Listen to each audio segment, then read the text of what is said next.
वहाँ छतबाट असुल्केर वहाँ छतबाट असुल्केर हेर्नुहोस् ऊ त्यो घरको बिल्डिङबाट ग्यास प्रयोग गरिरहेछ यो घरको भित्रबाट प्रयोग गरिरहेछ यो घरको भित्रबाट के हामीले अराजक के गरिरहेको थियौँ हतियार बोकेर आएका थियौँ सरकार तिमीलाई 17,000 मार्ने र मराउने काम गरेर रगत लिनु पुगेर अझै युवाको यो अब चाहिएको हो युवाको रगत अझै चाहिएको हो यो देशलाई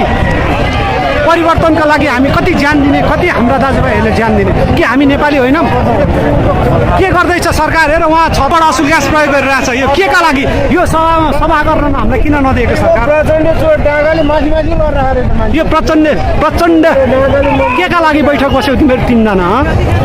देशलाई राष्ट्रघाती सम्झौता गरेर देशलाई बेच्नको लागि तिमीहरू मिटिङ बसेका के हामी युवा होइनौँ कि हामी देशका नागरिक होइनौँ कि हामीले हाम्रो अधिकार माग्ने राइट छैन के का लागि गणतन्त्र लिएर आयो हुन्छ कसका लागि लिएर आयो हिजो राजाको पालामा बोल्न पाइँदैन भन्थ्यौ तिमीहरू 86 वर्ष हुँदासम्म तिमीहरू राज गरेर बसिरहेछौ भने बोल्न नपाएको भए तिमीहरू कसरी नेतृत्व भयो कसरी